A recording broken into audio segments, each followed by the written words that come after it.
Bismillahirrahmanirrahim. Assalamualaikum warahmatullahi wabarakatuh.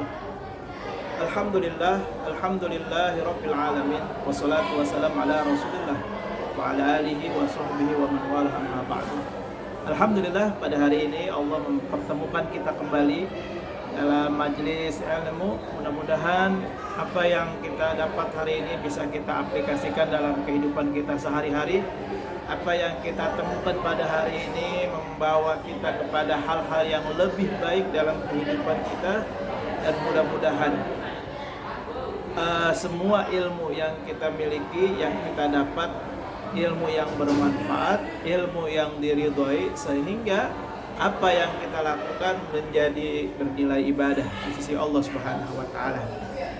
Yang pertama, mari jangan pernah lupa kita memuji Allah serta memanjatkan syukur kepada Allah Subhanahu wa taala. Kenapa? Karena semuanya terjadi atas kudrat dan iradatnya Allah. Karena semuanya terjadi karena kehendak Allah Subhanahu wa taala. Manusia hakikatnya tidak bisa apa-apa dan bukan apa-apa. Kalau Allah tidak memberikan kekuatan kepada kita, maka kita tidak akan mampu melakukan apapun yang kita ingin lakukan. Oleh karena itu, sudah sepatutnya kita bersyukur kepada Allah atas limpahan nikmat ini. Mudah-mudahan kita digolongkan orang-orang yang gemar bersyukur, orang-orang yang mudah untuk bersyukur, sehingga ketika syukur menjadi karakter dalam diri kita, maka kita senantiasa ridho atas ketetapan Allah Subhanahu wa taala. Yang pertama. Yang kedua, kita jangan pernah lupa yakni bersolawat kepada Rasulullah sallallahu alaihi wasallam. Bersolawat ini sesuatu yang sangat mudah, sesuatu yang sangat ringan, tapi kalau tidak dimulai, kalau tidak dilakukan, maka ini akan menjadi beban, menjadi sesuatu yang sangat berat. Ya, oleh karena itu, selagi bisa, selagi mampu, selagi ada yang mengingatkan, ayo kita bersolawat kepada Rasulullah sallallahu alaihi wasallam. Allahumma sholli ala Muhammad wa ala ali Muhammad. Allahumma sholli ala Muhammad wa ala ali Muhammad. Allahumma sholli ala Muhammad wa ala ali Sayyidina Muhammad. Nama Nabi Muhammad adalah nama yang sangat istimewa. Kenapa saya sampaikan demikian? Karena nama ini sangat istimewa. Kenapa? Karena nama ini apabila dibaca mendapatkan pahala bagi yang membacanya. Apabila didengarkan, maka yang mendengar mendapatkan pahala dari Allah Subhanahu wa taala. Apabila ditulis nama ini, maka akan menjadi pahala bagi mereka yang menulis nama ini. Bahkan ada keterangan yang mengatakan barang siapa yang menuliskan nama Nabi Muhammad, yakni sholawat, selama tulisan itu masih ada, maka dia akan mendapatkan keberkahan dari sholawat yang dia tulis itu. Masya Allah. Oleh karena itu, setiap yang kita mau tulislah dengan sholawat. Ya, selama itu tempatnya tidak kotor ataupun najis atau tempat yang baik, maka sempurnakan dengan tulisan sholawat. Insya Allah, selama tulisan itu masih ada, maka kita akan mendapatkan keberkahan sholawat itu. Allahumma sholli ala Muhammad wa ala ali Muhammad. Baik, pada kesempatan hari ini saya akan mencoba mengambil nasihat dari Luqmanul Hakim. Luqmanul Hakim ini adalah seorang ayah yang dia memiliki anak, yang mana banyak sekali keterangan-keterangan yang menceritakan tentang Luqmanul Hakim dalam mendidik anaknya.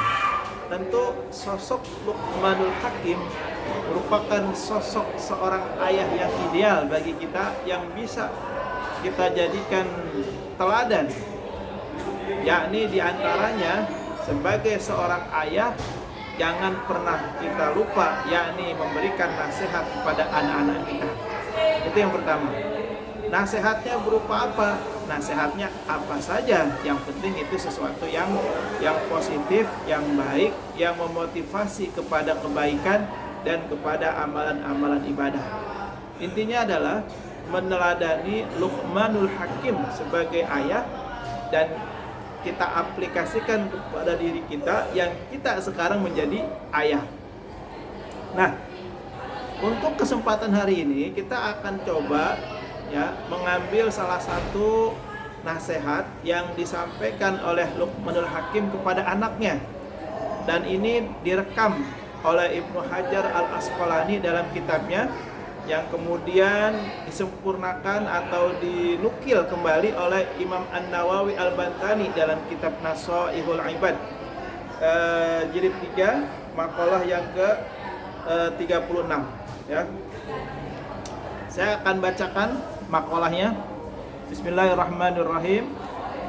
An Luqmanul Hakim annahu qala li ibnihi, dari Luqmanul Hakim bahwasanya dia pernah berkata kepada anaknya, ya bunayya, lihat kalimatnya indah ya, wahai anakku, innan nas, sesungguhnya manusia, salasatun aslasin ya, sesungguhnya manusia terbagi menjadi tiga sepertiga, artinya manusia itu dibagi menjadi 3/3.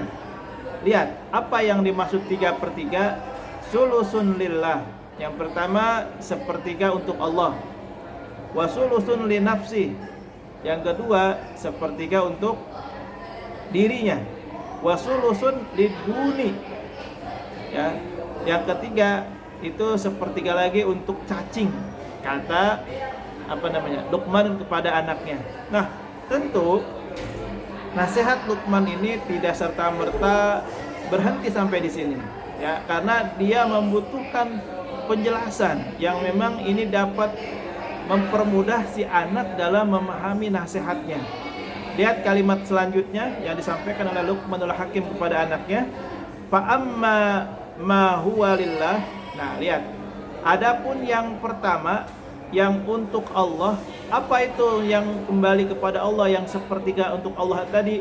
Faruhu ya, yang sepertiga untuk Allah tadi itu adalah ruhnya.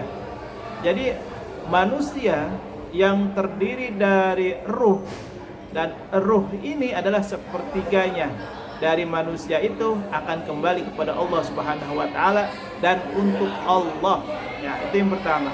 Wa amma ma huwa li nafsi, dan adapun apa-apa yang untuk yang dirinya, untuk dirinya ya. Apa-apa yang kedua, yang sepertiga lagi yang untuk dirinya, apa itu? Fa'amaluhu, amalnya. Amalnya itu akan kembali kepada dirinya. Untuk dirinya siapa? Si manusia itu tentunya. Wa amma ma huwa liduni, dan adapun yang ketiga, sepertiga yang terakhir, liduni fajasaduhu, yakni untuk cacing. Apa yang untuk cacing? Jasadnya. Jadi manusia ya, yang terdiri dari 3 unsur ini, itu semuanya akan kembali kepada bagiannya ya. Ruh akan kembali kepada Allah, dirinya akan datang kepadanya, yakni amal-amalnya. Yang ketiga, jasadnya akan datang kepada cacing-cacing yang akan memakannya ya. Tentu ini nasihat yang disampaikan oleh Luqmanul Hakim kepada anaknya, mengingatkan bahwa hidup itu tidak selamanya. Hidup itu akan dipertanggungjawabkan. Amal baik akan dihisab, amal buruk akan dihisab. Semuanya akan diperhitungkan ya. Oleh karena itu ya, Imam An-Nawawi di sini menjelaskan bahwa setiap anak harus mengetahui, harus paham bahwa dirinya itu terdiri dari 3 bagian tadi ya. Ada yang untuk Allah, ada yang untuk dirinya, dan ada yang untuk bagian cacing. Subhanallah ya, begitu indah nasihat yang disampaikan Luqman kepada anaknya. Mudah-mudahan kita bisa mengaplikasikannya, bisa menerapkan dalam kehidupan kita, dan membuka kesadaran dalam beribadah yang lebih giat lagi. Allahu a'lam bishawab. Mohon maaf jika ada yang salah, mohon maaf jika ada yang kurang berkenan. Hadanallahu wa iyyakum ajmain. Assalamualaikum warahmatullahi wabarakatuh.